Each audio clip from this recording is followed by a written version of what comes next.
du soleil. Bonjour, un nouveau jour qui se lève. Bonjour, de nouveaux purs rayons pleins d'énergie.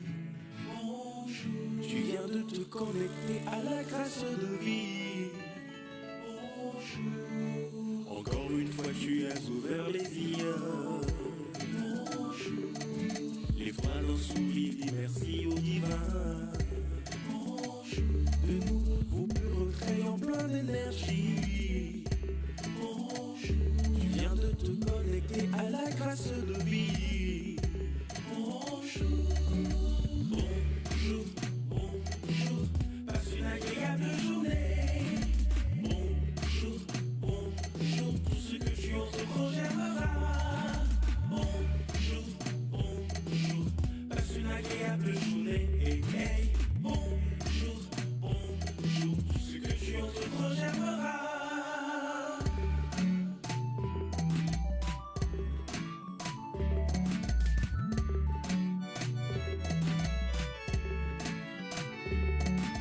Hier est passé, c'est ton aller pour toujours. Bonjour, mais les actes posés reviendront avec leurs fruits. Bonjour, dirige ton cœur vers le bon côté. Bonjour, amour, patience, tolérance sont les armes du jour. Bonjour, envoie cette chanson à tous tes amis. Bonjour, tu as pour mission de leur donner le sourire. Bonjour, de nouveaux purs rayons pleins d'énergie. Bonjour, tu viens de te connecter à la grâce de vie. Quel bonheur de vous retrouver, amis téléspectateurs. Je ne peux pas dire tu, je ne peux pas dire je. Alors, je suis obligé de dire nous venons de nous connecter à la source de vie en nous réveillant, mais en étant debout. Bienvenue, amis téléspectateurs, à votre dernier numéro de e-matin de ce jour. Mais surtout, n'oubliez pas, le 23 5e mois 2025 va entrer dans les annales du Tchad. Et ne vous en faites pas, on a tout le temps pour en parler. Sur ce plateau, je pensais que le tapis rouge allait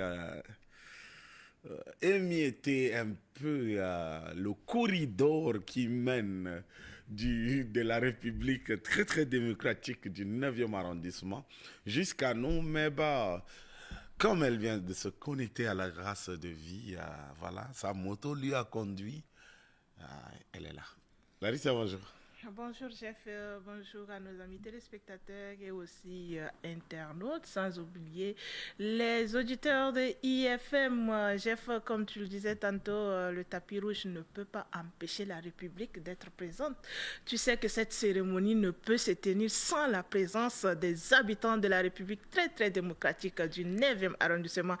Et raison pour laquelle je suis là, nous sommes là et ensemble, le 9e, le 7e, le 6e, le 2e, 3e et le 1er seront là aujourd'hui, que ce soit sur le plateau, que ce soit au stade de Mandjafa, stade Idriss Maréchal, Idriss Déby, non. Non, reprends, et puis donne le vrai nom du stade là. Tu peux pas nous. C'est le jeu que tu veux faire ou bien je gagne quoi après? Non, je gagne quoi? Un verre de thé après. Non. C'est toi qui as commencé. Je suis en plein régime. Je suis un footballeur et tu peux pas gâter le nom de mon stade comme ça. Est-ce que le stade là c'est seulement pour le football, non? Justement. C'est un stade omnisport. On dit stade omnisport. Donc, les autres choses qui viendront se greffer viendront peut-être par opportunité. Donc, la course va se greffer, tu veux dire? Mais la course, c'est du sport, madame.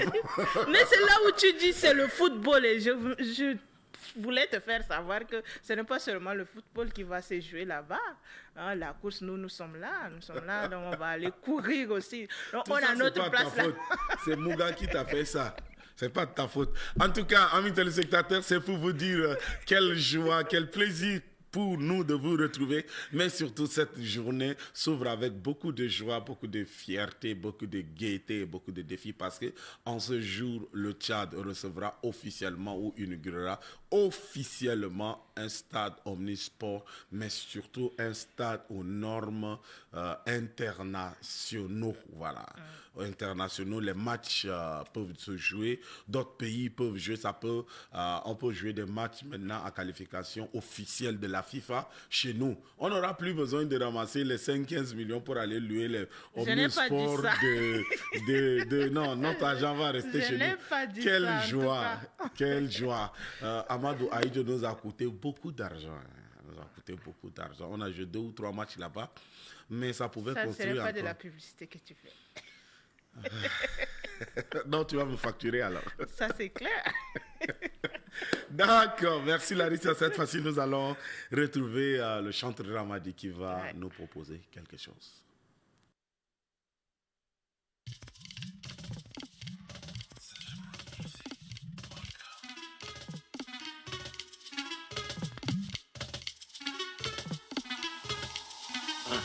Oui, tout autour de moi, je ne vois que toi.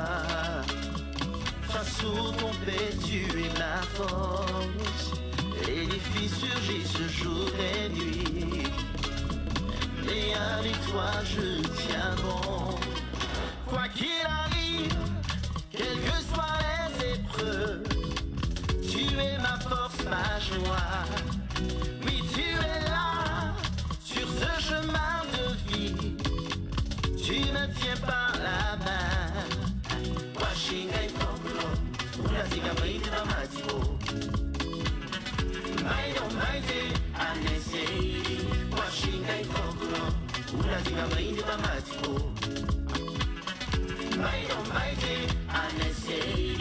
Contre mon séparé, j'avancerai. Oui, tout le courage me vient de toi. Avec toi, mon Dieu, je réussirai. J'accomplirai toujours de grands exploits. Quoi qu'il arrive, quelles que soient les épreuves, tu es ma force, ma joie. Mais tu es là, sur ce chemin de vie. Tu me tiens par la main. Washinga ikokuro, ulaziga maiti bamatibo. Washinga ikokuro, maito maite anesei. Washinga ikokuro, ulaziga maiti bamatibo. Esigirionye melodi ya bodi adanibo. Maito maite anesei. Jikwaji manjidani manjitoji mdoji mematiki garego do daragi donangile.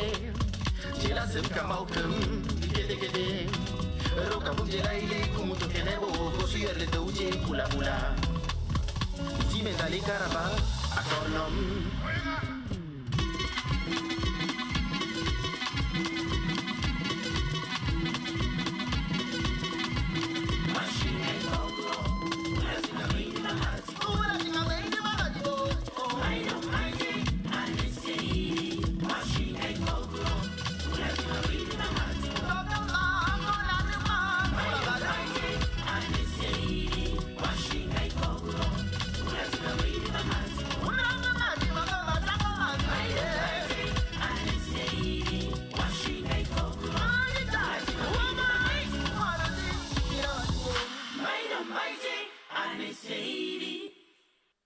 Washinga ikogoro Oladjinga Maingi Bamadi, fortifie-toi et prends courage.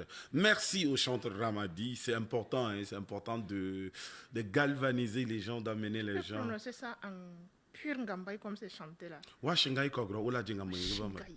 Justement, moi madame. J'aime l'accent quoi, j'aime la façon où il est accentué. Tu veux profiter de moi ou bien? Non, t'as dit dans le chant quoi, tu vois. C'est... Washinga ikogoro. Ouais. Voilà, donc si on va terre à terre, tu vas voir qu'on ne trouvera pas le fortifie-toi et prends courage.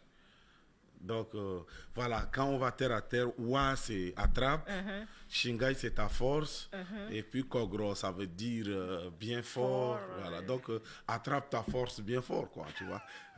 Traduction terre à terre, ça ne peut que donner ça.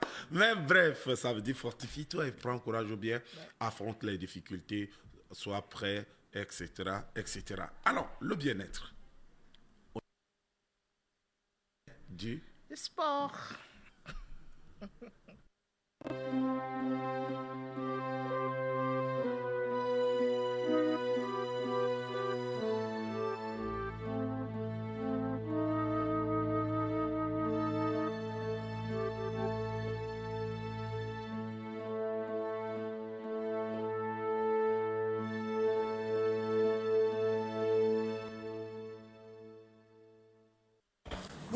téléspectateurs, bienvenue à votre séance de fitness ce matin. Tenez-vous bien debout et chauffons-nous un peu le corps pour un bon déjeuner sportif.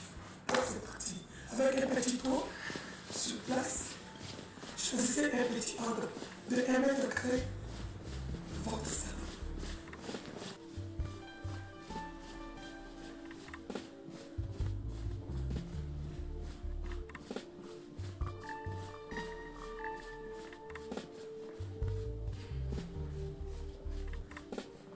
Faites une imagination, c'est comme si vous êtes en train de faire une longue distance, tout en pensant que vous retrouvez chez vous.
Relâchez.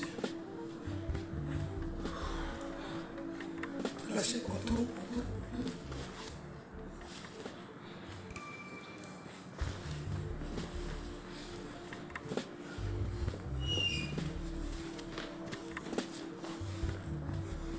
On revient sur ces petits mouvements. On va faire toujours élévation de genoux, mais tout doucement. On compte une jambe, 10 fois on change, d'accord? On va avec la jambe droite.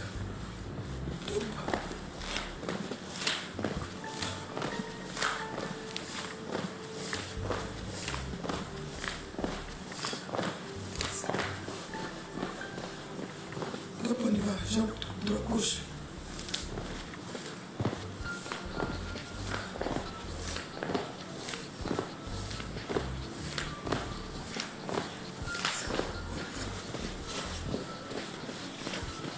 On reprend, jambe droite, donc c'est parti.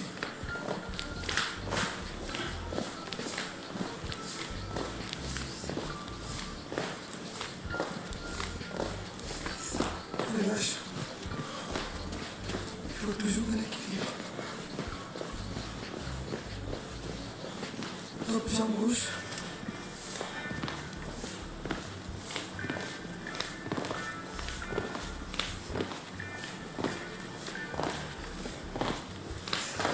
Relâchez.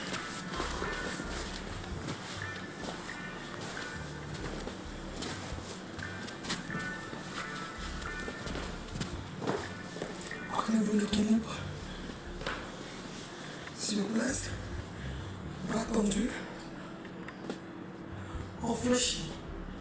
On vient tout doucement. On remonte. On descend.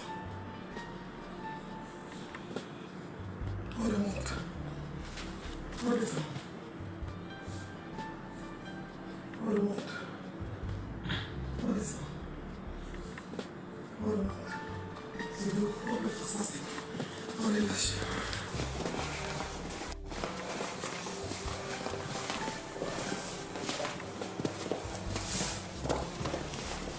On le calme.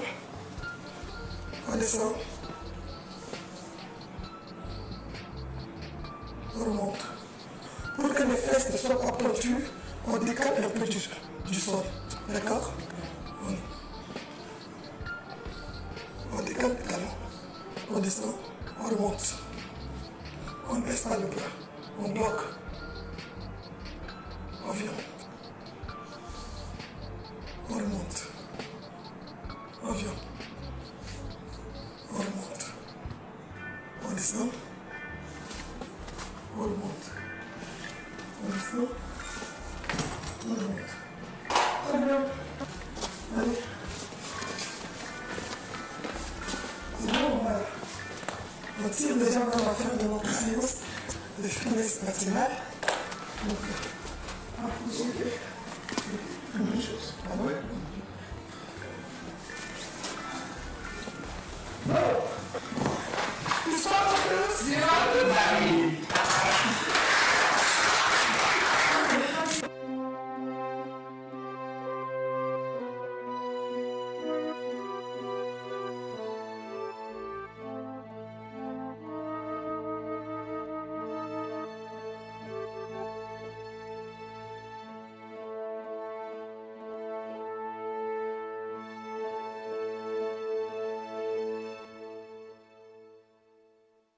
Sport pour tous durant toute la vie, pour le bien-être de votre corps, pour le maintien en santé de votre corps, c'est très très important, et surtout que nous sommes les week-ends. Alors profitez-en, hein, c'est le week-end qui commence, alors profitez au maxi. Quand vous rentrez vers 12h, vers 13h, n'hésitez pas de vous relâcher, n'hésitez pas d'aller faire des étirements. Jeff, j'espère que tu es prêt, hein? Toujours prêt. Quand il s'agit du sport, je suis toujours prêt.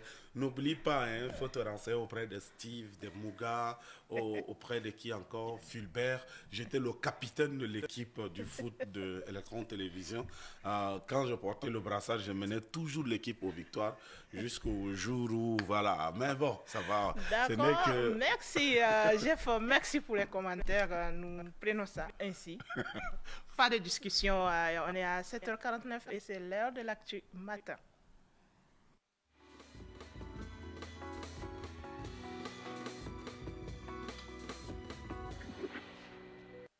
Après 14 ans de dur labeur, le bout du tunnel est enfin perceptible pour ce groupe de jeunes citoyens du monde qui ont eu un rêve, celui de voir naître sur la terre de leurs ancêtres la réalisation de leurs vœux en actes concrets, le Ndolé City. Selon les promoteurs, l'objectif est d'être le moteur de la croissance économique et du développement du Cameroun, du Tchad, bref dans l'Afrique centrale, dans tous les secteurs d'investissement et d'activité, afin de jeter les bases d'un avenir meilleur, plus sûr et plus prospère en Afrique centrale en particulier et partant dans l'Afrique en général. Présenté et lancé officiellement le 17 décembre 2024 à Yaoundé au Cameroun, le projet Ndolé City appartenant au groupe World Dream Investment est localisé dans l'arrondissement de la Dipamba, département de la Sanaga maritime, région du littoral. Ce projet est implanté sur un espace de 1500 hectares sous le leadership d'un jeune Camerounais, le junior Abraham Ngosso. Il ambitionne de créer plus de 2 millions d'emplois directs avec un pic de près de 5 millions de touristes nationaux et internationaux. Un projet bancable et apprécié aussi bien au niveau national qu'international. Faisant partie des invités d'honneur le jour du lancement, le ministre d'État, ministre du Tourisme, représentant le Premier ministre, a renchéri dans son discours circonstanciel que c'est un méga projet qui va construire une ville futuriste écologique dont le financement à mobiliser sera à hauteur de 6 500 milliards de francs CFA, soit 10,7 milliards de dollars américains. C'est l'un des plus grands projets jamais réalisés au Cameroun et donc, ajoute-t-il, et je cite, c'est une consécration que notre pays, par la volonté de son chef, s'est engagé à développer des projets innovants. Fin de citation. Le promoteur envisage réaliser le dit projet sur une durée de 7 ans. Ceci dans le but d'attirer 5 millions de visiteurs et d'offrir aux jeunes Camerounais de découvrir les richesses de leur pays. C'est au prix du temps, du courage, mais aussi de l'espérance qu'après 14 bonnes années de dur labeur, ce projet puisse vivre et qui fera d'ici peu une peau neuve, non seulement au Cameroun, mais dans toute l'Afrique. À signaler que le Tchad a déjà donné la caution au programme d'investissement dont la prochaine étape sera dans ce pays.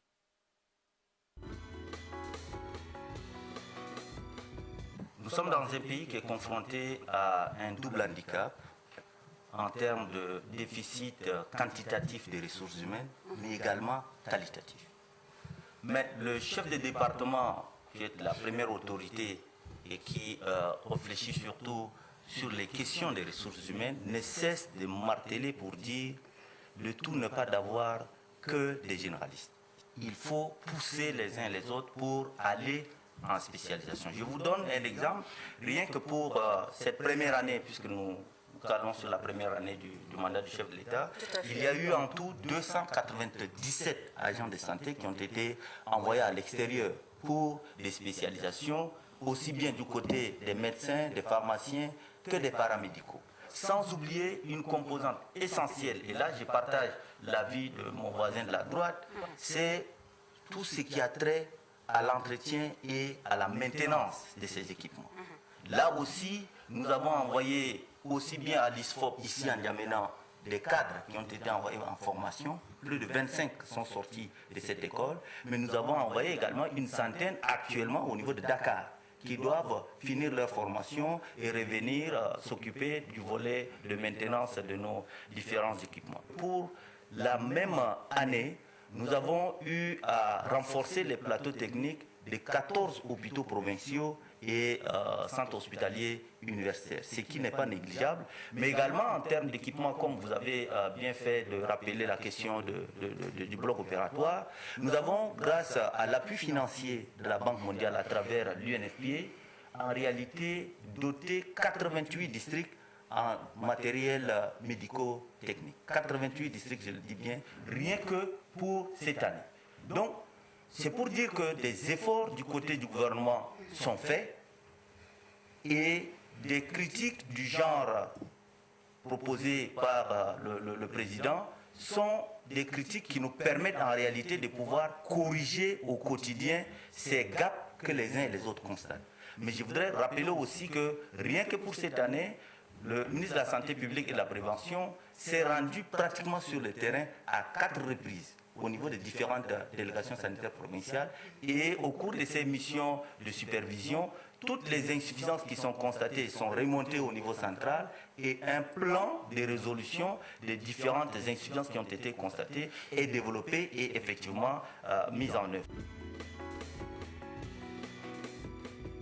في أغلب الأحياء بمدينة أنجمينا توضع جرار المياه في متناول الجميع مما يجعلها مصدرا مهما لا سيما خلال فترات الظهيرة الحارة، غير أن الاعتماد على كأس واحدة يشرب منها الجميع قد يحول هذه المبادرة الخيرية إلى مصدر محتمل لانتقال الأمراض بينهما، حيث أكد الدكتور على أن استخدام الكؤوس المشتركة دون تعقيمها بعد كل استخدام يشكل خطرا صحيا حقيقيا، ويقول هذه الممارسة تفتح الباب أمام انتقال أمراض عدة خصوصا تلك التي تنتقل عن طريق اللعاب مثل نزلات البرد والإنفلونزا وأمراض الجهاز التنفسي وربما أمراض أكثر خطورة. ويضيف الدكتور بينوا في تصريحه أنه كإجراء وقائي يجب غسل الكؤوس جيدا بالماء والصابون بعد كل استخدام مع ضرورة نقعها في مادة مبيضة لمدة 30 دقيقة ثم شطفها جيدا قبل إعادة استخدامها. هذه الخطوات البسيطة يمكن أن تحدث فرقا كبيرا في تقليل خطر العدوى، وبالرغم من أن وضع جرار المياه في الشوارع يعكس روح الكرم إلا أن الحرص على النظافة وتعقيم الأدوات هو واجب، لذا فالحفاظ على صحة المجتمع يبدأ من الوعي بالممارسات اليومية.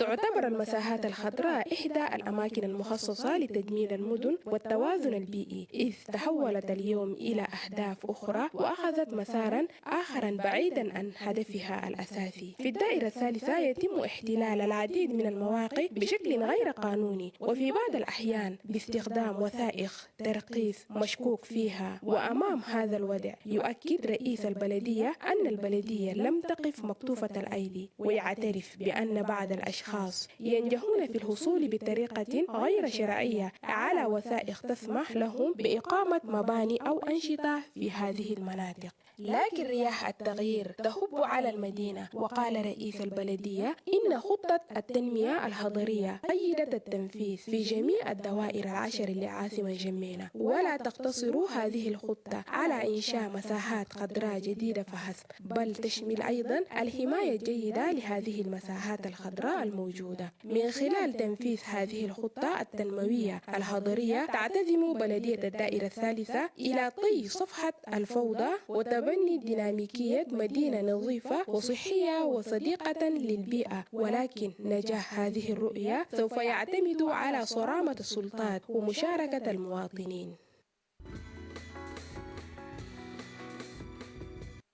Mandiafa, l'ancien village, vibre au rythme des festivités à la veille de l'inauguration du tout nouveau stade olympique Maréchal Idriss Déby Itno. Ce stade autrefois était pour certains un rêve, mais aujourd'hui une réalité. À 24 heures de cet événement d'inauguration, la joie des riverains se fait ressentir à travers leurs expressions, à travers leurs expressions, à travers leurs expressions. Pour les uns, c'est un sentiment de joie et d'émotion.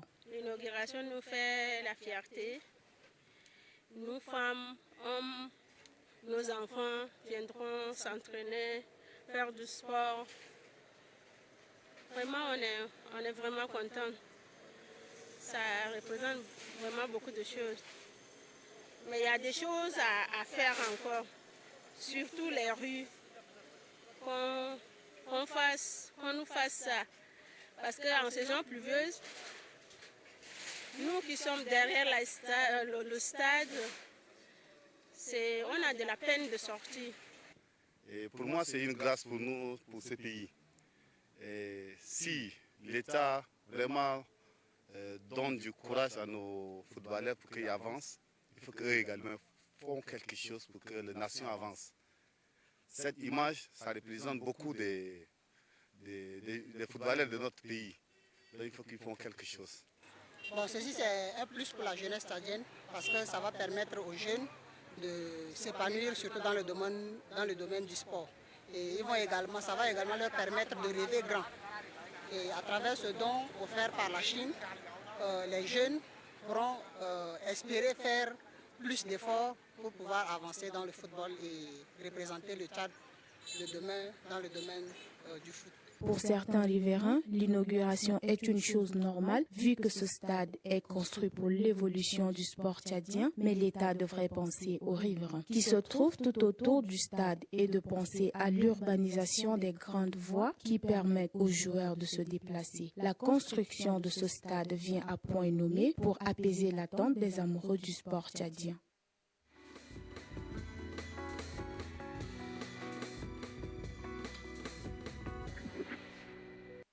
Placée sous le thème « L'Union fait la force », la Semaine mondiale du football a été officiellement lancée cet après-midi du 21 mai par le vice-président et illustrée par une rencontre entre les anciens footballeurs précédée d'un match d'exhibition des jeunes talents. En lançant cette Semaine mondiale du football du 21 au 25 mai, la Fédération tchadienne du football association entend mobiliser toute la famille du ballon rond à travers ce thème fédérateur qui est « L'Union fait la force ». Le vice-président du conseil de la Fédération tchadienne du football association, Bahamat Adoum, n'est pas passé par le dos de l'acquéreur pour appeler tous les dirigeants du football tchadien à l'unité. Il a en outre relevé que nous célébrons pas uniquement un jeu, mais un langage universel qui transcende les frontières, les cultures, les langues et les différences. Le football rassemble les peuples, crée des liens, transmet des valeurs fondamentales telles que le respect, l'esprit d'équipe, la persévérance et la passion. Les Les rideaux de la Semaine mondiale du football tomberont le 25 mai avec au programme une affiche alléchante entre deux meilleurs clubs du football féminin à partir de 15h30 au même stade.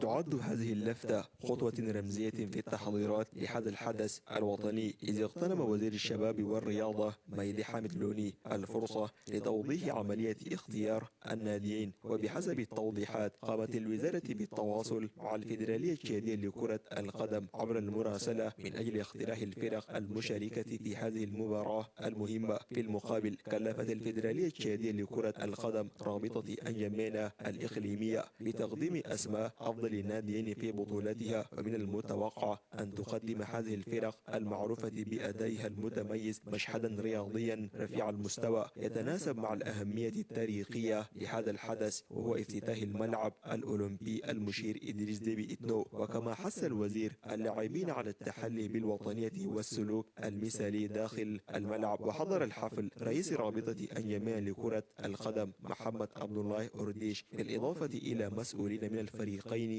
المشاركين.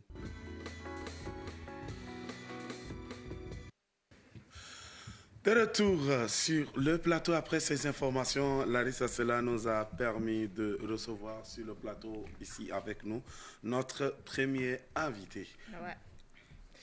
Notre premier invité du jour. Hein, du jour, bien sûr, bien sûr. Parce qu'aujourd'hui, c'est vendredi et puis voilà. C'est un peu chaud partout. Donc, bonjour et bienvenue, homme de Dieu, serviteur de Dieu, apôtre. Lequel vous convient le mieux? N'importe lequel, ça me va. D'accord. Soyez le bienvenu sur notre plateau, hein, le plateau de I-Matin sur la chaîne citoyenne. Merci. Un plaisir de vous avoir, apôtre Khalil, fils du ciel. Voilà, c'est comme ça on l'appelle. Nous sommes ravis de vous avoir sur I-Matin pour ces quelques minutes d'échange. Déjà, vous êtes visionnaire d'une croisade qui va se passer d'ici une semaine. Pour 3 jours au stade de Paris-Congo. Est-ce que vous pouvez nous parler un peu amplement de cette croisade? Ok, merci beaucoup une fois de plus pour la parole. Effectivement, comme vous venez de souligner, nous sommes en train d'organiser une grande croisade au stade de Paris-Congo. Et je voudrais éviter un peu la question sur le fait que je sois le visionnaire, comme si je suis la personne qui conduit la chose. C'est carrément toute une communauté qui organise. Peut-être que juste la grâce a été accordée pour que je puisse recevoir et donner. Sinon, c'est une vision qui concerne le corps du Christ et qui est pilotée par toute une communauté chrétienne du Tchad. La vision est née du fait que après plusieurs temps de réflexion et un temps de prière, vu également l'état de la nation, en tant qu'Église, qu'est-ce qu'il faut faire? En tant qu'enfant de Dieu, faudrait-il continuer de croiser les bras? Et donc, c'était au milieu de tous ces cris de pleurs, des gémissements dans le lieu secret, que le Seigneur a dit, voilà, le temps est arrivé pour que les jeunes, les femmes, les hommes dans ce pays se lèvent pour glorifier son nom. Donc, en un mot court, je pourrais dire que c'est ainsi que la chose a commencé. D'accord. D'accord. Moi, c'est le thème de la croisade. Ouais. Le thème, c'est la génération choisie. Une génération. Une génération choisie. Ouais. Alors, qu'est-ce qu'on peut retenir d'une génération choisie? Ok. Ce qu'on peut retenir d'une génération choisie, c'est que nous servons un Dieu qui travaille avec les générations depuis les historiques au fait bibliques. Quand nous essayons de jeter un regard dans la Bible, nous constatons que Dieu travaille avec les générations. Et en tout, il y a eu 42 générations jusqu'à Jésus-Christ de Nazareth. Et cela, on peut trouver dans le livre de Matthieu. La Bible dit d'Abraham à David, de David à la déportation, de la déportation à Christ. Donc, en tout, on voit 3 générations qui sont venues, mais qui sont dénombrées en 14. Dans la Bible dit d'Abraham à David, il y a eu 14 générations. De David à la déportation, il y a eu 14 générations. Et de David à Christ, il y a eu 14 générations. Quand nous faisons la sommation, nous trouvons 42. Donc Dieu travaille avec les chiffres et il travaille avec les générations. Donc, une génération choisie, c'est tout court. Dieu va déposer son esprit sur quelques poignets de personnes, disons, qu'il va susciter afin d'accomplir sa volonté. D'accord, alors à quoi nous attendre? Quels seront les messages qui seront enseignés? Parce que quand on voit l'affiche, on voit beaucoup de têtes d'affiche constituées des enseignants, des orateurs, des pasteurs, mais aussi des chanteurs. À quoi nous attendre exactement? Ok, ça sera un événement ouf. Là, vraiment, je voudrais garantir aux gens. D'accord. Vraiment, cet événement va marquer le point de départ de quelque chose dans ce pays. Ce à quoi on devait s'attendre, c'est que comme la croisade, le titre est intitulé Une croisade des réveils, donc c'est une croisade des réveils. Il y aura des prédications, il y aura des séances de prière, il y aura des chants de louanges et d'adoration qui seront également conduits par les différents invités chantes qui seront également là, et également des séances de délivrance, des prières avec les malades et d'enseignement à l'église. Parce que ça sera séquencé en deux. Il y aura une session matinale, il y aura également une session en soirée. Ouais, et pour la session matinale, c'est de quelle heure à quelle heure, le lieu, ou bien les deux vont se dérouler dans le même lieu, je voulais dire? Non. Okay. La session matinale se déroulera au niveau de l'église Peuple Acquis. D'accord. Juste là à côté, à quelques mètres d'électrons ici. Okay. Et la grande croisade sera évidemment passée en soirée au stade. De quelle heure à quelle heure? De 14h à 20h. 14h à 20h. De 15h à 20h. De 15h à 20h, ça c'est pour la grande croisade du soir. Mais les sessions du matin. C'est de 9h à 11h. D'accord. Ok, 9h, 11h. Est-ce qu'il y a des contacts qu'on peut avoir si nous ne connaissons pas le lieu et qu'on veut venir, ou bien si c'est pour prendre rendez-vous, donner des sujets de prière, quoi que ce soit? Ok, il y a des contacts. Ok. Nous avons le 62, le 38, le 24, le 42. D'accord. Alors, Larissa, tu as demandé le contact pour aller. Tu es sûr que tu auras l'accès, parce que cette information aussi, nous ne l'avons pas. Est-ce que l'accès à la croisade est conditionné par quelque chose, un pied d'invitation payante, ou je me lève et puis je prends Larissa avec moi derrière ma moto et on a accès? Jésus a tout payé. Donc l'accès est ouvert et gratuit à tout le monde. Là, ça, c'est dans Jésus a tout payé. Là, je suis allé dans une boutique pour prendre une bouteille de jus. Après, j'ai dit Jésus a tout payé. J'ai failli me retrouver à... Pardon. Donc, merci. C'était là l'apôtre Khalil, fils du ciel, qui nous parlait de la croisade du réveil avec pour thème une génération choisie. Ouais. Alors, on peut avoir les dates avec précision? Ok, les dates, c'est du 29 au 31 mai, donc la semaine prochaine. D'accord. 29 au 31 mai. Alors, quel sera le mot de fin ou bien le message que vous allez lancer à l'intention de nos téléspectateurs et internautes qui nous suivent? Ok, le mot de fin, je voudrais juste inviter, une fois de plus, saisir cette opportunité pour signaler ou encore dire à tous ceux-là qui nous suivent actuellement de ne pas manquer à cette occasion, parce que ce programme vient effectivement s'inscrire dans un temps hautement prophétique, et vraiment nous avons besoin de nous unir pour élever nos voix, pour implorer la grâce de Dieu, vu vraiment les tensions que la nation traverse. Il n'y a que Dieu qui puisse guérir cette nation. Et il est écrit que si tu m'invoques, je répondrai. Alors vraiment sortons massivement ce jour. S'il y a des malades, faisons-les également, amenons-les au stade. Il y aura des hommes de Dieu, des pères, mandatés par le ciel, qui vont faire des déclarations, qui vont prier, et je sais que Dieu va agir. Donc ne restez pas à la maison, venez. D'accord. Du 29 au 31 mai, de l'autre côté du stade de Paris-Congo, la croisade du réveil avec pour thème une génération choisie de 15h à 20h. Et dans cette même sillage, dans les matinées à l'église Peuple Acquis, juste derrière Electron Télévision, de 9h à 11h, des temps aussi d'échange et d'enseignement. Pour tout contact, pour ceux qui veulent encore avoir plus d'informations ou bien qui peuvent intervenir, faire quelque chose, vous pouvez contacter le 62 38 24 42. C'était là avec nous l'apôtre Khalil. Merci d'être passé. Nous allons vous raccompagner simplement avec un élément.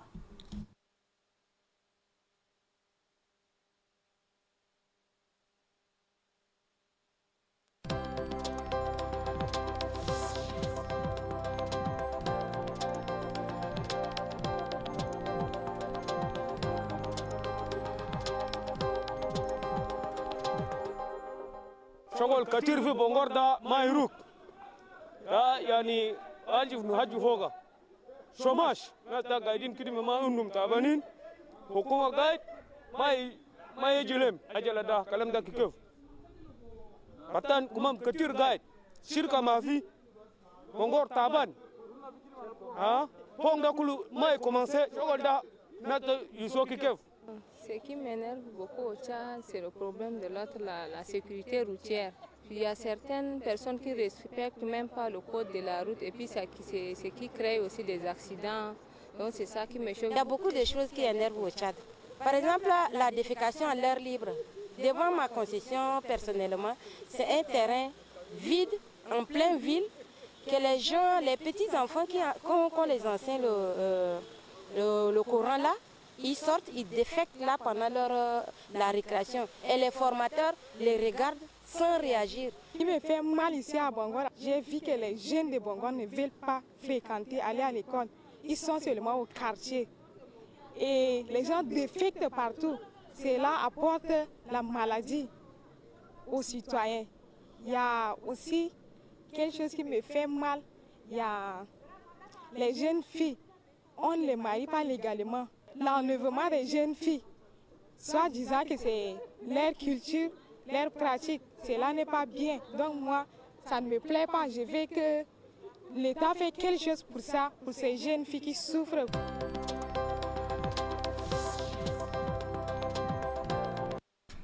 De retour sur le plateau après ce temps, les jeunes de Bongor vivement que vous partiez à l'école parce que cette jeune dame a lancé un cri de querelle. Larissa, elle dit que c'est parce que les jeunes ne veulent pas aller à l'école et ils défèquent partout.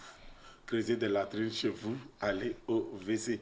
Merci pour cet élément qui nous a permis de recevoir notre digne paysan. Mais Larissa, honnêtement, la phase où nous allons aborder avec lui aujourd'hui m'inquiète. Monsieur Miandé, bienvenue. Merci. Bonjour et bienvenue, bonjour, le digne paysan. Bonjour à tout le monde, bonjour aux téléspectateurs. Vous êtes en blanc comme si aujourd'hui ça va aller. Pourtant, quand on voit que c'est la phase finale ou bien la phase 5 qui sera abordée, alors moi j'ai peur. Hein? Quelque part, il a dit que le blanc c'est la pureté des cœurs. D'accord. Que vivement les efforts soient consentis pour que nous n'abordions jamais la phase 5 au Tchad. Ah oui, d'accord. La phase 5 de l'insécurité alimentaire, c'est la phase que tout le monde aime prononcer. Même si on n'a pas les données techniques, chacun se dit que la famine va nous tuer cette année. Cette année, c'est la famine. Mais je conseille vivement aux gens, que ce soit en rêve, que ce soit dans les blagues, de ne pas prononcer le mot famine. Parce que la famine, techniquement parlant, ce n'est pas un stade de l'insécurité alimentaire qu'il faut souhaiter à un pays.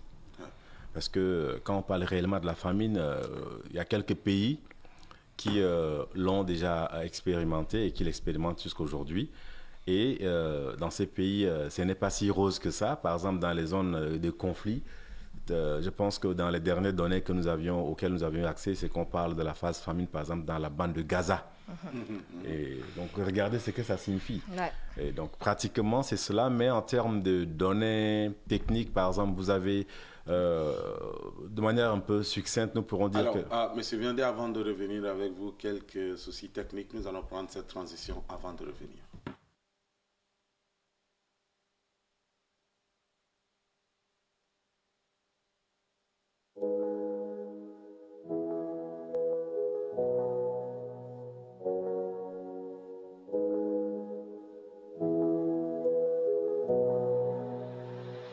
Ronaldo beat by Juice.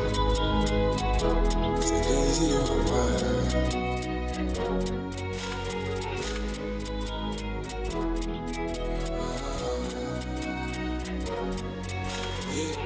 Je suis tchadien dans la peau, dans la mentalité. Difficile à accepter, je suis comme la vérité. Aujourd'hui tout ce que j'ai pas démérité. Je dois juste aller chercher je me pose un tas de questions sur comment rentabiliser ma passion. Le prestigieux, je dois faire la fierté de la nation. Même si je suis frustré, je dois garder la même place. Sinon je vais ramener des médailles. Zéro panois, et tout il laisse perler à tout panois, et tout il t'aura dressé à tout panois. Il a ma terre, mais là il me tombe. Shifta kef Elfa guru lenjo boguru svipet Shifta kef Batan mandora le umi tepki Batan mandora akhri atabu Tout ça doit changer. Aye, aye, aye, aye, aye, aye, aye, aye, aye, aye.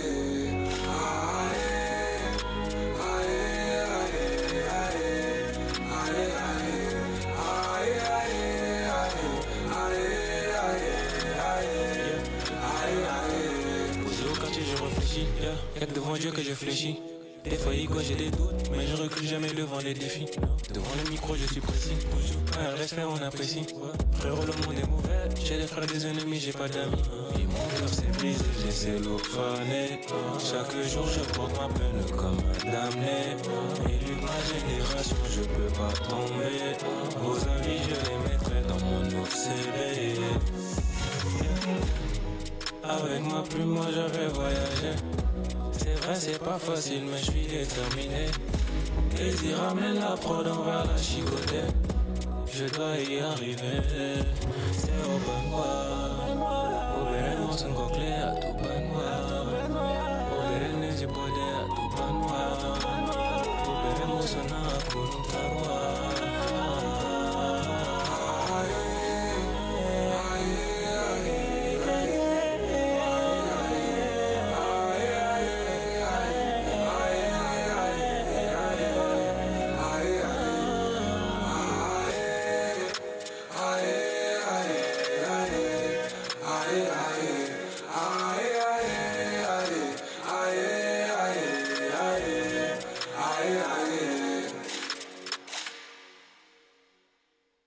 Merci à Keizi qui nous a permis simplement de corriger ces quelques pannes techniques et nous sommes de retour. Monsieur Miandé, nous nous excusons de vous avoir interrompu parce qu'il y avait 2-3 soucis. Alors, nous vous remettons la parole. Voilà, nous étions en train d'expliquer qu'il n'est pas beau, même si c'est très usuel de prononcer le mot famine. Et quand on parle de famine, je pense que même ceux qui aujourd'hui le clament ne pourraient pas avoir la force, l'énergie nécessaire pour prononcer le mot famine, quand cela survient vraiment et qui sont affectés par cela. Nous avons cité les exemples regrettables qui sont rapportés très récemment. Par exemple, dans la bande de Gaza, c'est des tristes souvenirs, en fait, un cas très regrettable. Et nous souhaitons vraiment que la situation s'établisse là-bas pour eux. Que les gens parlent de famine.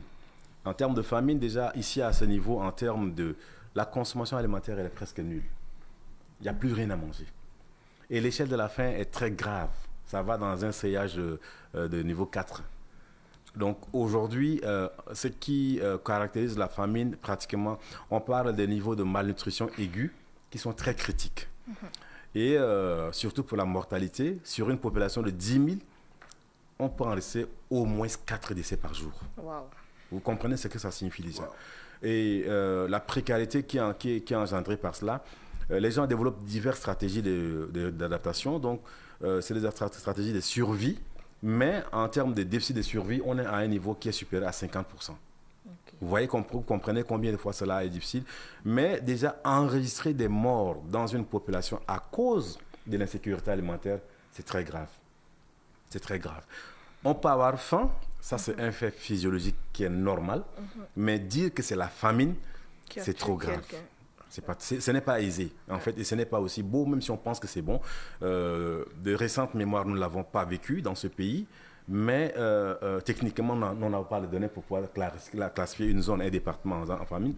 Mais pour les plus jeunes peut-être, mais nous qui sommes médians, c'est-à-dire moyens plutôt, nous avons vécu la famine des années 84-85. Et pour ceux qui ont ce souvenir en tête, les gens mangeaient des racines amères. Les gens mangeaient même, dans la zone soudanienne, des grains de coton qui sont enrobés de pesticides pour être déjà semés. Les gens sont obligés de manger ça. Parce qu'ils ont besoin de manger. Et vous allez trouver quelqu'un adossé à un arbuste comme ça, vous allez vous trouver qu'il est vivant et pourtant il est déjà mort. C'est ça la famine. C'est ça la famine. Vous avez peut-être eu avoir accès à des images des enfants qui sont malnutris, où vous pouvez même compter les côtes dehors. Ouais. Vous pouvez certainement peut-être être tenté de voir que même les intestins sont presque visibles au toucher. Vous remarquez que ça, c'est la famine. Donc, arrêtons de chanter, de clamer que c'est la famine, c'est la famine. Déjà, la phase 4 n'est pas une bonne phase. À partir de la phase 3, vous voyez combien les gens se déploient pour pouvoir faire des réponses afin d'atténuer les impacts de la phase crise. On arrive à la phase 4. C'est très préoccupant, mais la phase 5, c'est une phase où systématiquement des morts sont dénombrés à des effectifs assez préoccupants dans une zone donnée. Et donc, comme nous parlons de l'insécurité alimentaire en termes de phasage, comprenons que l'unité d'analyse au Tchad, ce sont les départements. Donc, si on prend un département X et qu'on dit qu'il est ce département en phase famille, sachez qu'il y a des morts là-bas. Sachez qu'il y a une malnutrition assez préoccupante. Des niveaux où pratiquement les gens ne peuvent même pas se lever de leur lit pour aller se vaquer à leurs occupations. Et donc, en termes de stratégie de réponse, c'est que généralement, ils sont obligés de pouvoir développer des stratégies pires. Ils n'ont rien à vendre, il n'y a rien à manger. Il n'y a rien pas de moyens pour aller s'en procurer sur le marché. Donc, on enregistre des cas de mort, on enregistre des cas de malnutrition aiguë qui sont assez préoccupants et les déficits de survie dépassent les 50. En termes de stratégie de réponse d'adaptation, on cumule au moins 19 stratégies différentes. C'est-à-dire c'est plus de 19 stratégies qu'on a développées ensemble pour mettre. On vend les bétails, on vend les terres, on retire les enfants de l'école, des gens meurent. Et donc c'est tout cela qu'il faut mettre ensemble pour qualifier une zone comme quoi cette zone est en famine. Et c'est pour cela que nous avions dit que la primauté de l'insécurité alimentaire en termes de phasage des zones ne revient qu'à l'État seul. D'accord. Alors, moi, je suis, en écoutant, je suis inquiet, Larissa, mais je suis tenté de me poser cette question et de la poser directement aussi à l'expert qui est avec nous. On a 5 phases, et ces 5 phases-là se suivent jusqu'à ce qu'on arrive à la phase critique, stress, tout ça, pour tomber à la phase famine. Alors, si nous passons sur ces 4 phases-là pour tomber à la phase famine, est-ce que c'est par négligence des autorités? Est-ce que c'est par négligence?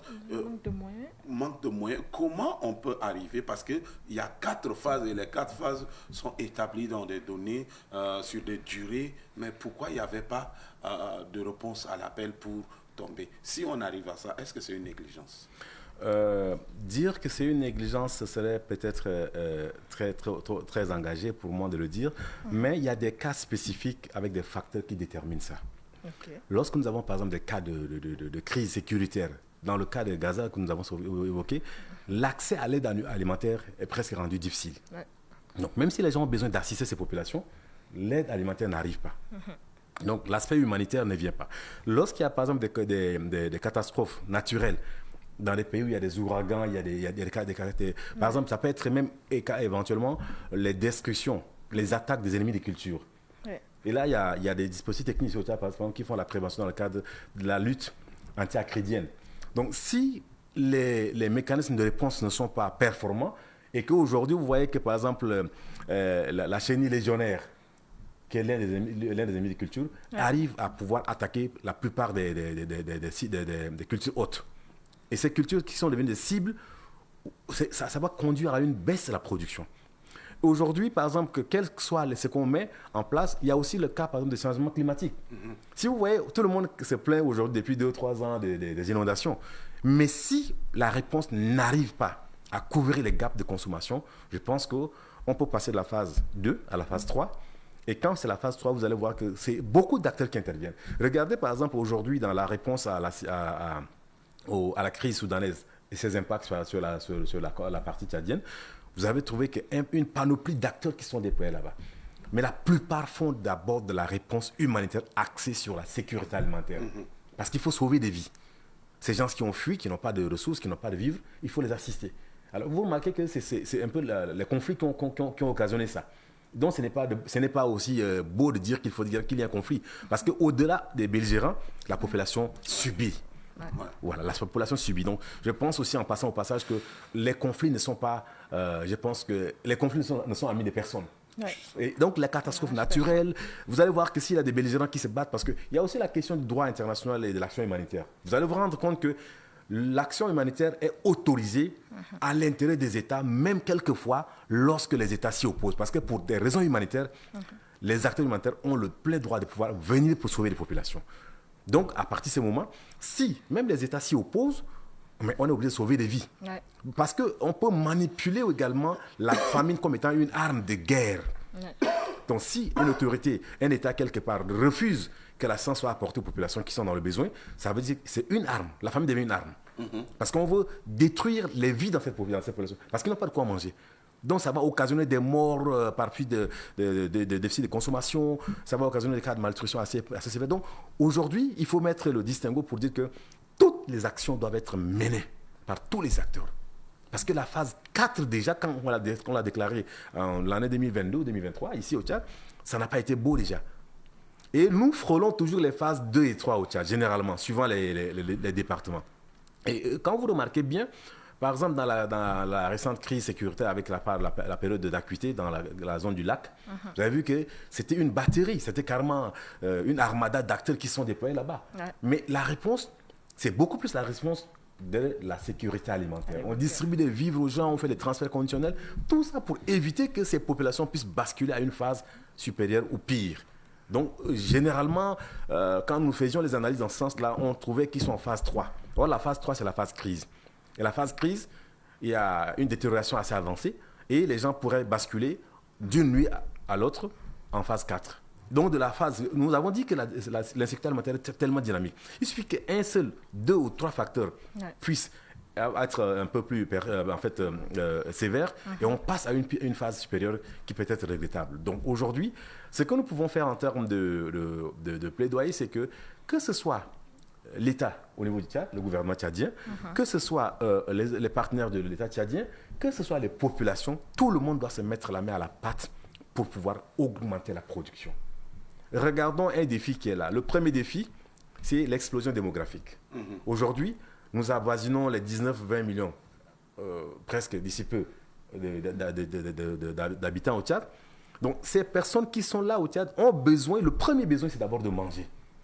Le deuxième défi, nous avons le défi en termes de catastrophes naturelles, les changements climatiques.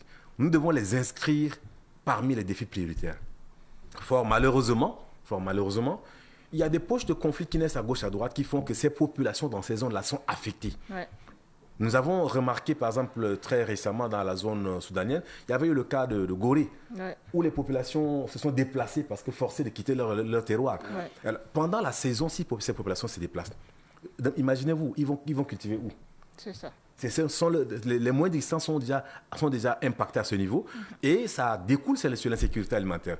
Ouais. Nous avions encore souvenir comme quand la phase, dans un dispositif, et l'analyse a été faite que la zone de Gorée a été classée en phase 3, les gens n'ont pas compris parce que cela ne pourrait pas, de mémoire, arriver au Tchad, dans la zone soudanienne. Mais effectivement, il y a un facteur qui a incidé et ça conduit à cela. Donc, les conflits, les catastrophes naturelles viennent encore exacerber le premier conflit, le premier défi qui est l'explosion démographique. Maintenant, à tout cela, il faut lier à la précarité. La précarité financière qui ne permet pas aux populations de pouvoir se prendre en charge pour accéder au marché.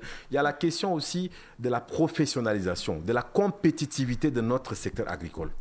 Nous ne produisons pas pour satisfaire les besoins. Nous sommes toujours déficitaires depuis quelques années. Ouais. Alors, il faut maintenant se réveiller pour dire que non, nous sommes en train d'aller dans un sens négatif. Il faudrait penser appuyer.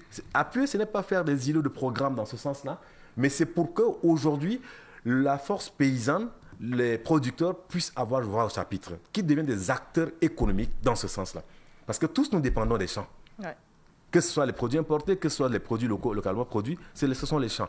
Maintenant, il faut rendre le pouvoir aux paysans tchadiens pour qu'ils puissent produire en tant qu'un acteur, qu'un opérateur économique qui va également incider non pas seulement sur le boom économique, mais également sur le point fondamental qu'est l'insécurité alimentaire. C'est trop triste qu'aujourd'hui, chaque fois, on soit là en train de dire qu'on est en phase 3, il faut lancer la demande, l'appel pour que l'assistance arrive.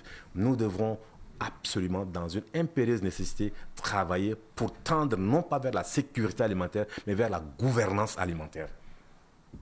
Vous comprenez? La gouvernance alimentaire.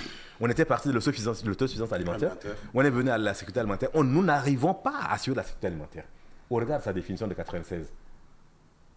Tous les êtres humains ont accès physique, économique et social à une nourriture de qualité pour satisfaire leurs besoins de consommation et vaquer à d'autres occupations. Cette définition de 96, nous n'arrivons pas. Parce que 1 an sur 2, les nombres des départements qui sont en phase 3 sont assez considérables, des facteurs qui viennent influer. Et de plus en plus, nous risquons bien d'aller vers une situation préoccupante. Parce que 2022, c'était les inondations. 2023, c'était une année déficitaire où il n'y avait pas assez de pluviométrie suffisante pour les cultures. 2024, il y a encore les inondations. Les services de la météo nous disent que c'est 2025, on risque encore d'être dans une année humide. Et si nous repartons 2 ans auparavant, remarquez qu'en 2020, il y avait deux facteurs qui sont là. Il y avait la pandémie à Covid-19 qui est intervenue. Ça a bousculé le secteur agricole également et même les marchés tchadiens. En 2020, quand on n'avait pas encore fini, on arrive en 2022. Voilà une autre crise qui était très lointaine des territoires tchadiens, la crise ukrainienne. Ça a affecté le secteur agricole. Nous l'avons vécu parce que les prix ont augmenté sur le marché et nous sommes toujours au lieu d'être... Le prix qui a augmenté que je ne vais jamais oublier, c'est le prix du pain. Parce qu'on nous dit que l'Ukraine a cessé de nous envoyer la farine. Et voilà, donc les pains étaient montés même à un moment à 175. Et si nous avons pour ce côté précis, nous avons la solution au Tchad. Oui. Elle est presque de prix négligeables. Le Tchad produit le blé dans la zone du lac. Nous pouvons transformer ce blé en farine. Et cela peut servir à la panification pour qu'on puisse avoir un pain à 75 francs, à 50 francs. C'est une question de volonté. 30 francs. C'est une question de volonté. Et sachez que le pain, dans d'autres pays, c'est un aliment aussi négligeable, mais c'est un aliment stratégique qui peut faire basculer la politique d'un pays. Le pain a fait partie d'un président, tout un gouvernement. Donc comprenez qu'en réalité, nous avons le devoir en tant que Tchadiens à tous les niveaux, que ce soit les décideurs, que ce soit les populations, que ce soit les partenaires, que ce soit les opérateurs économiques, nous avons une obligation de travailler pour assurer la sécurité alimentaire. Parce que quand on arrive à la phase 3 et que régulièrement, on dit tel département en phase 3, ça peut être des facteurs qui sont regrettables comme les conflits, catastrophes naturelles, mais il y a toujours des facteurs d'atténuation. Prévention et gestion des conflits, c'est un mécanisme inscrit dans le long terme qui doit avoir un ancrage sur le territoire pour permettre que ces conflits puissent cesser, qu'il y ait une atténuation de ces impacts et qu'on crée les conditions pour faire une production agricole afin de subvenir aux besoins des populations. Les enjeux en termes de conflits et leurs impacts sur le secteur agro-pastoral, nous perdons tout, que ce soit les éleveurs, que ce soit les autres. Or, les deux sont les piliers de l'économie tchadienne. Nous l'avons toujours dit. L'agriculture, c'est pratiquement 23% du PIB. Et donc, aujourd'hui, quand les gens ne peuvent pas produire quelque part, ça pose problème. Et donc, nous l'avons cité, nous le répétons encore, le lac, la province du lac est un grenier. Seul le lac Tchad résume les caractéristiques agro-pastorales et pêche de tout le pays.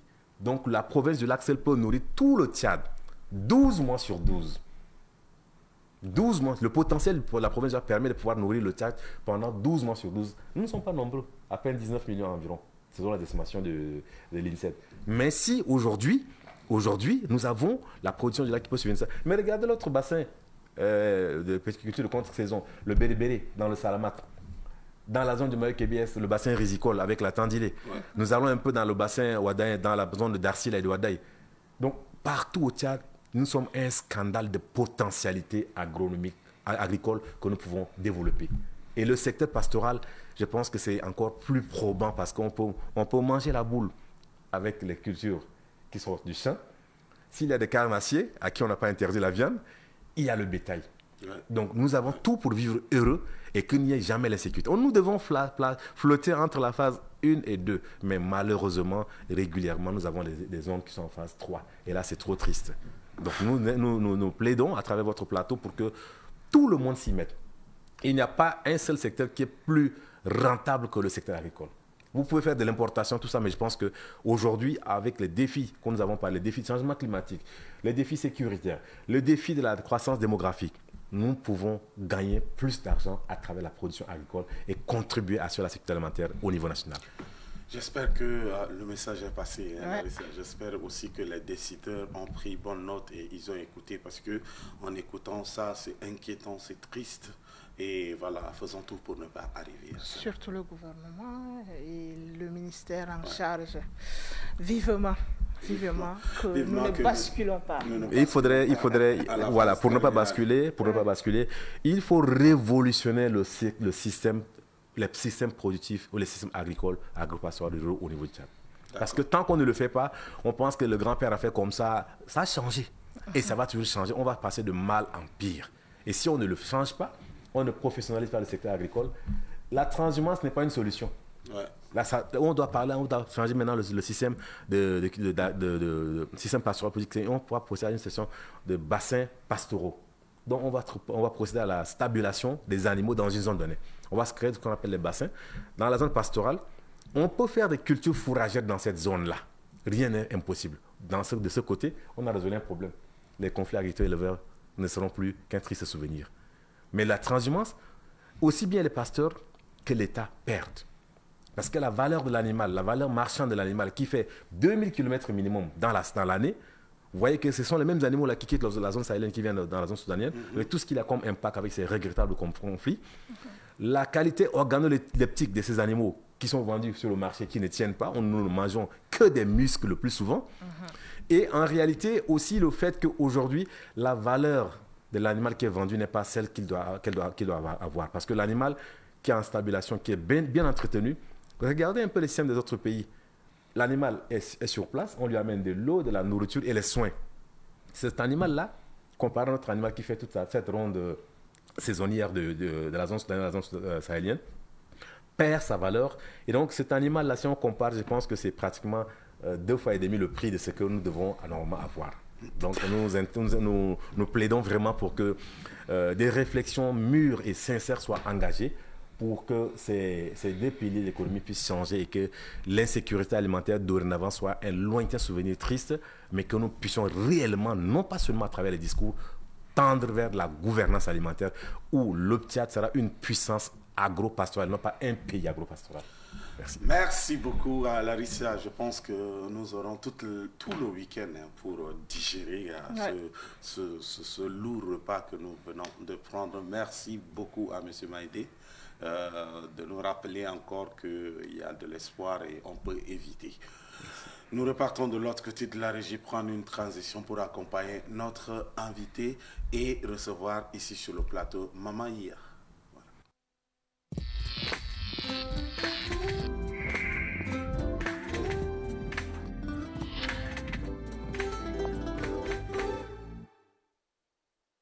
Ce que j'aime au Tchad, c'est ce projet qui est porté par Mandoé au nom de l'art.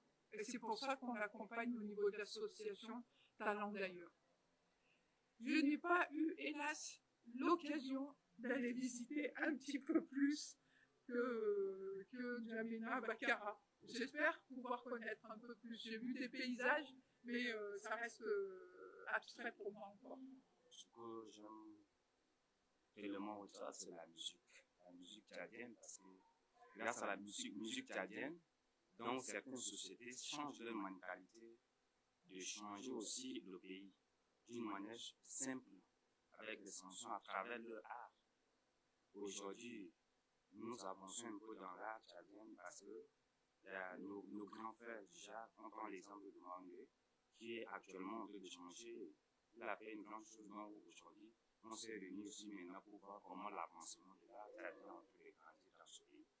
Ce que j'aime au Tchad, c'est la solidarité entre les Tchadiens. Les Tchadiens sont beaucoup solidaires entre eux. Ils partagent entre eux tout ça et c'est bien. J'apprécie cette manière de vivre. Ce que j'aime chez les Tchadiens, c'est leur façon d'accueillir les étrangers. Les Tchadiens sont vraiment accueillants. J'aime la culture tchadienne et je suis fière d'être tchadienne.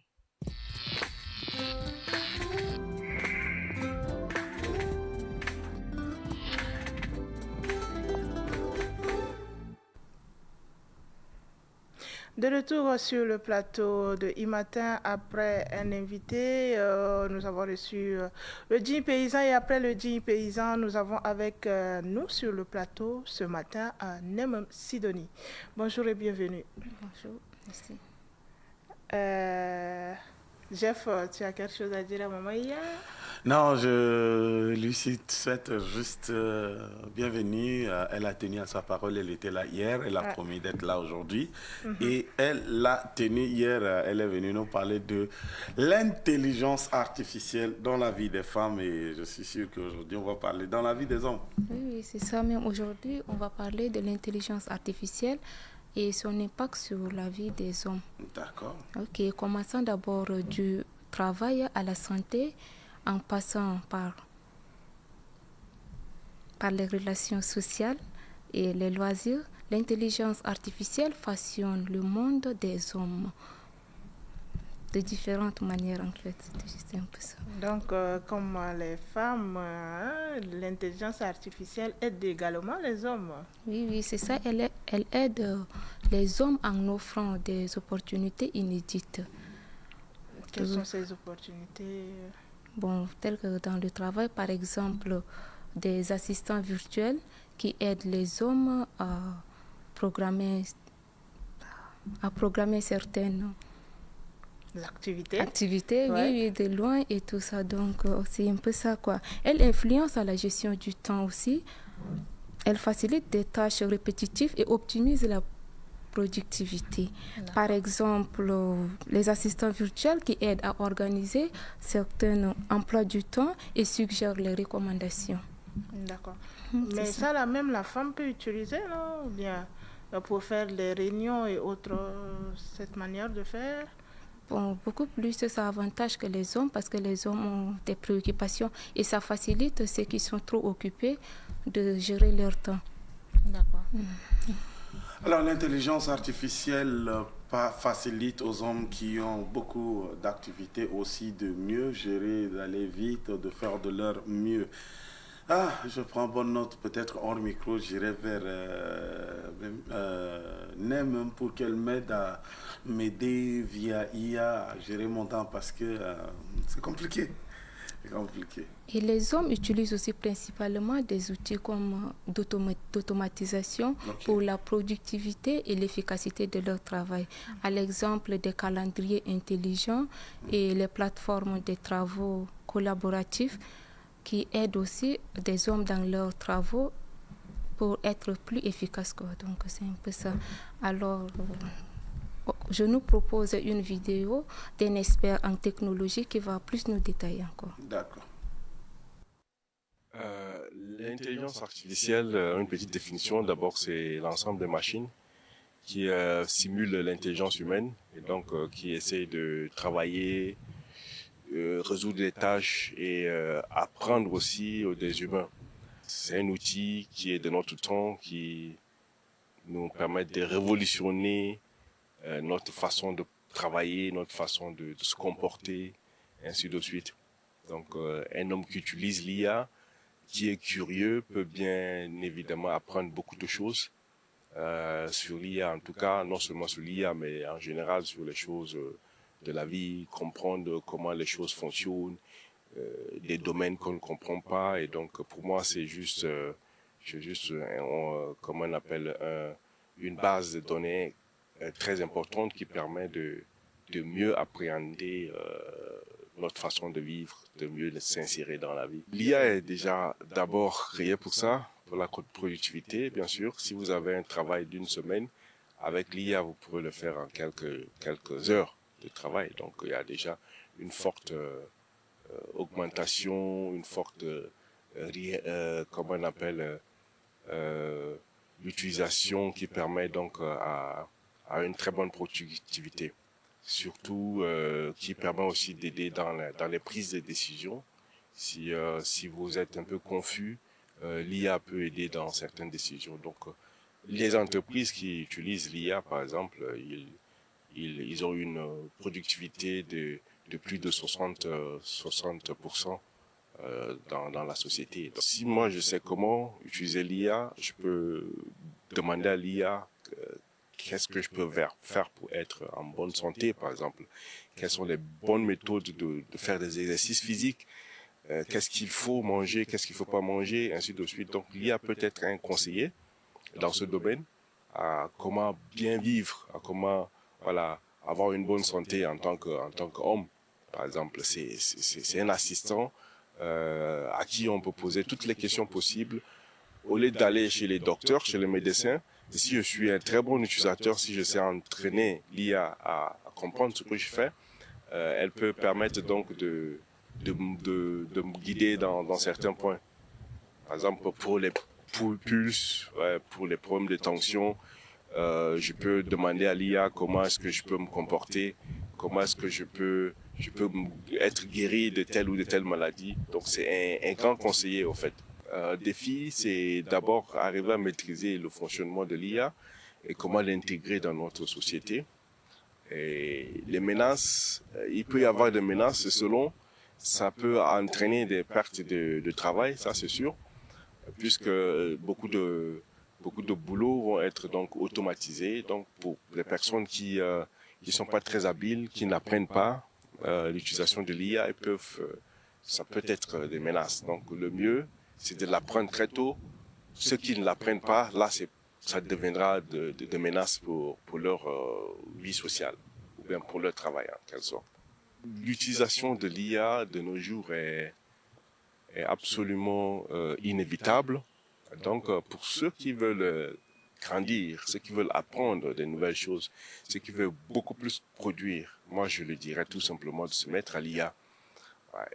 L'apprendre de manière à mieux comprendre, à mieux l'utiliser. L'utilisation, il faut comprendre l'éthique aussi de l'IA pour mieux l'utiliser. C'est comme dans les réseaux sociaux, de nos jours, on l'utilise par bon sien, alors que ces outils sont créés pour nous aider dans la productivité. C'est l'outil du siècle et tous ceux qui ne vont pas s'y mettre, ils pourront certainement avoir des soucis. C'est une application simple qu'on apprend. C'est comme le MS Word, le Excel qu'on apprend. Et donc, c'est possible de l'apprendre et de se l'approprier pour mieux s'imposer dans la vie. Merci à ce expert qui nous a encore plus détaillé l'IA, son fonctionnement, comment l'adapter à notre vie.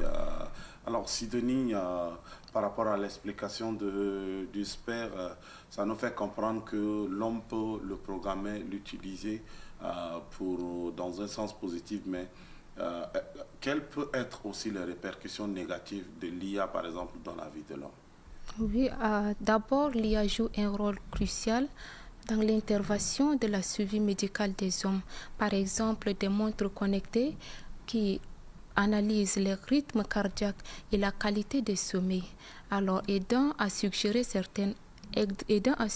l'amélioration pour bien gérer le bien-être des humains.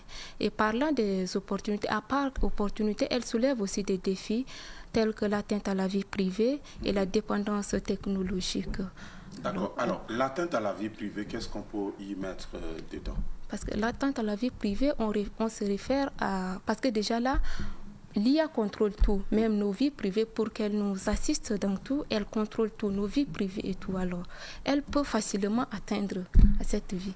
Alors que c'est... Ça veut dire que l'IA est capable de divulguer, par exemple, des informations sur notre vie qu'on ne veut pas que ça sorte à d'autres? Oui, justement, parce que déjà là, elle a toute l'information de notre vie pour nous assister. Alors, elle atteint déjà notre vie. D'accord. Je pense que je vais aller poser la question à l'IA sur la Russie après. Je sais comme réponse, l'IA va te dire que je ne connais pas cette personne-là parce que souvent, elle a l'habitude de répondre ainsi. Elle-même, là, elle a un côté un peu... je ne vais pas dire le mot là ici. D'accord. Et pour finir, on peut dire que l'IA redéfinit la vie des hommes en optimisant le terme, oui. Les opportunités inédites et des outils pour l'assister, tout ça. Donc, on peut dire qu'elle redéfinit la vie des hommes. D'accord. L'intelligence artificielle peut aider un homme à synchroniser son programme, à bien orienter son programme, mais aussi à redéfinir les priorités de la vie. Larissa, voilà ce que moi, en tant qu'homme, je reçois. Parce que hier, c'était votre tour. Ah, prends ça comme ça. Hier, ça devrait vous aider à gérer vos maris, paraît-il. Ah, Toi, tu veux absolument que je parle sur l'aspect là. Mais bon, je reste ferme. L'IA et la femme. Ok, mais une seule approche qui est à réfléchir est que les hommes doivent l'utiliser de bonne manière pour en tirer profit et éviter les pièges de l'hypertechnologique. D'accord. Merci beaucoup à Nemam Sidonie, Maman Ia, qui va glaner ci et là et elle vient mettre à notre disposition. J'espère que nous sommes un week-end et surtout que Larissa, c'est le grand week-end aujourd'hui, hein, l'inauguration de notre grand stade omnisport, Marshal Idriss Déby Itno. Il ne faut pas que les gens le confondent. Ah, c'est vraiment midi, mais c'est le Marshal Idriss Déby Itno et non Mamad Idriss Déby Itno, parce que beaucoup confondent les deux parce que c'est midi. Mais là c'est midi père, hein. Alors, le stade est dénommé midi père et voilà. Donc si c'est comment en abrégeant, hein, quand on veut dire midi, on fait bar P. Comme ça, on sait que c'est midi père. Je ne vais jamais entrer dans ça. Tu ne vas pas m'écouter. Merci, amis téléspectateurs, pour votre fidélité. Nous sommes arrivés à la fin. Avant de laisser la parole à Larissa pour la conclusion finale, voici la réflexion auquel je vous soumets. Les grands accomplissements sont réussis non par la force, mais par la persévérance. Les grands accomplissements sont réussis non par la force, mais par la persévérance, disait Samuel Johnson, qui est un poète anglais. Larissa, c'est un plaisir. Merci. Et moi également, je vais conclure tout simplement. Ne retourne pas là où tu as déjà perdu le sourire. Prenez soin de vous et surtout qu'on se retrouve de l'autre côté de Mandiafa. Les masques sortent.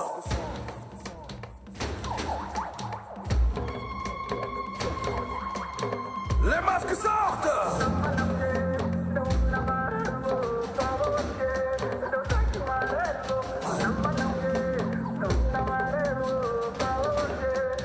Les masques sortent. Les masques chantent. Congrès bino comme de l'allée, combat. Yo na magle baile una madame de la.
Masque tombe.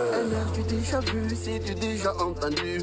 Juste une bande annonce, sinon le film est connu. Au nom de la famille, des amis, des ennemis. Au nom de la patrie, des nantis et des munis. Heureux les peuples que le royaume de cieux est à vous.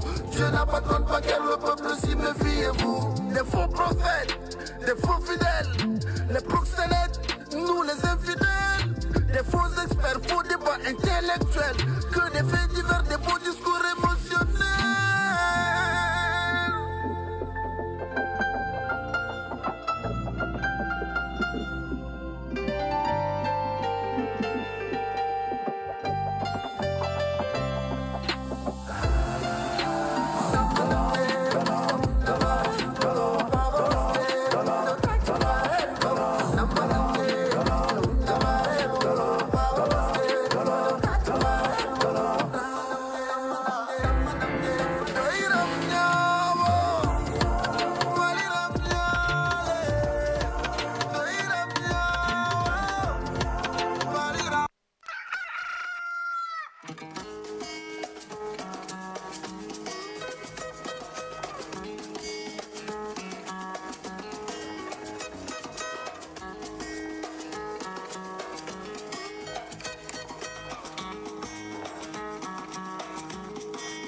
Electron